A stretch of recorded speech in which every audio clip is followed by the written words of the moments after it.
Hinihiling daw ni Cesar Montano na sa kanyang ex-wife na si Sunshine Cruz na sana matagpuan niya ang lalaki na karapat-dapat sa kanya. Ayon sa aking source, marami daw ang natutuwa na natapos o na-resolve na ang kung ano mang mga issue dati ni na Cesar at Sunshine. Sabi nga ni Cesar, sabi ko nga, only a great God can do that.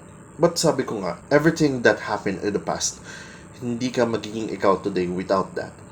Walang regret, but all gratefulness ang nararamdaman natin. Grateful, thankful to glorify God. Magkasundo daw sina Sunshine at si Kat Angeles, which is yung current partner ni Cesar niya. Nagkakabanding pa nga sila eh. Kasama ang kanilang mga anak.